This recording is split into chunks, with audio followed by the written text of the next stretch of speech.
Poďte, deti, poďte, ponáhľame sa. Nechceme znova zmeškať lietadlo ako minule. Poďme. Sme tu všetci? A nič sme nezabudli? Julián, Hanka, MK vpredu. Super. Výborne. Hej, dávajte pozor. Nevidíte? Ach, ale áno, vidím, mrzí ma to, prepáčte. Julián, podrž mi tašku. Idem tej pani pomôcť s kuframi. Dobre, mami. A zostaň s ockom. Jasné, mama. Prepáčte, nevideli sme vás. Tu máte svoj kufor. Mrzí nás to. Haha, v poriadku.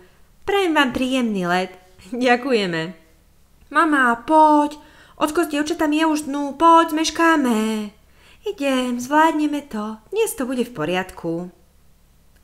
Dobrý deň, sme rodina Vrabcovcov. Letíme naspäť do Playmobil City. V poriadku? To je zasa ten skvelý pás, to bola kopa zábavy, to si musím zopakovať. MK, prestaň, na žiaden pás nepôjdeš. Ale mama, veď to bola skvelá zábava, zahrala som sa. Nie, to nie je na hranie, tam patria naše kufre a veci, vieš? Nech sa páči, vaše letenky, vďaka. Zanesiem vozík, hneď som späť, choďte zatiaľ do kaviárne. Jasné, tak zatiaľ. Pozri, Julián, majú aj zmrzku. Mňam, dal by som si. Julián, Hanka, čo si prosíte? Zmrzlinu? Áno. Ja si dám jahodovú. A ja čokoládovú. Mňam, aká je dobrá. Úplne iná, ale výborná. MK, a ty nechceš nič? Mama, nič, je mi stále zle z tej lode zo včera. Bolo mi fakt zlé. Fuj, nejdem na to myslieť. Tak a sme všetci spolu. Tu máš kávu, Martin. Vďaka. A poďme ku gateu. Aby sme znovu nemeškali lietadlo. Spravím ešte pár dovolenkových fotiek. Ešte aspoň zo pár. Poďte, deti. Ruksaky a tašky sem vľavo. Už to viete. Spomínate si, nie? Ahoj, mladá dáma. Ahoj, poznám tú vec, čo máš v ruke. Áno, to je na bubliny a pípa to. Nie, pri mne to nepípa, ale aj tak som vrabcová a pípam. Ty si zlatá. Ja mám otázku. Spravíme si selfie? Mám málo fotiek do albumu. Odfotíte sa so mnou? Jasné, prečo nie? Ale ponáhľaj sa. Stojí tu naozaj dlhá rada. OK, úsmev prosím. Cheese! Julián, nechaj pána na pokoji. Ale máme málo fotiek, chcem ešte nejaké zábery. Brzíš premávku, poď už.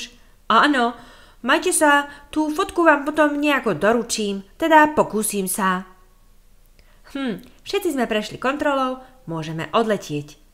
Ešte nie sme všetci, niekto chýba. Bobo chýba. Kde je môj Bobo? Nie, určite ostal v domčeku na pláži. Sedí tam a plače. Chudáčik je tam sám a my sme šli bez neho. Tu je červený gombík a ocko povedal, že keď stlačíme červený gombík, príde polícia, alebo hasiči, alebo sanitka. No a toto je presne núdzový stav. Bobo tu nie je, musím stlačiť gombík. Snáď niekto príde a prinesie teraz Boba. Čo je to, deti? Čo sa deje? Alarm! Čo sa deje, ocko? Niekto spustil alarm. Čo sa deje? Teraz neodletíme? Nedostaneme sa domov? Ale áno, Hanka, nejako určite áno, možno je to nejaký omyl, alebo skúška, netuším. Mama, ja som to spustila, stlačila som červený gombík, lebo sme zabudli na Boba. Čo, Emka? Čo? Ach. Ocko, povedal si mi, že keď takýto gombík stlačím, prídu hasiči a polícia a pomôžu nám a Bobo potrebuje našu pomoc. Ach, no to je pravda, Emka, ale toto nie je vôbec núdzový stav. Ach, Eminka, teba nemôžeme spustiť naozaj ani na sekundu z očí. Bobo je v taške, je dobre ukrytý, aby si ho vytiahla, až keď budeme doma. Vážne? Dobre, že sa nestratil, teším sa, že ho máme. Mrzí ma, že som stlačila ten gombík. Ale bolo to zaujímavé. Už to nikdy nerobemka. Je to naozaj len na núdzové prípady, alebo keď sa niečo udeje, nie keď sa stratí mácko. Idem rýchlo informovať personál, že je to len omyl, aby sme náhodou niekoho nenahnevali. Prepáčte, môžete ten alarm vypnúť. Spravila to moja malá dcérka. Má ešte len 3 roky, prepáčte nám. Ako to? Ach, veľmi nás to mrzí. No dobre, že ste nám aspoň dali rýchlo vedieť. Teraz môžeme systém vypnúť. Ach, ďakujeme. Ema, Klaudia, Julián, Hanka. Tak, sme všetci. Šup do lietadla, kým nám tu nevypukne nejaký ďalší chaos. A nemôžeme ísť tam tým lietadlom? Sú na ňom delfíny, vyzerá oveľa lepšie. Ja idem s nimi, nech to letí kamkoľvek. Julián, okamžite poď sem, letíš s nami. Dovolenka sa končí a chaos sa končí snáď tiež. Rýchlo domov.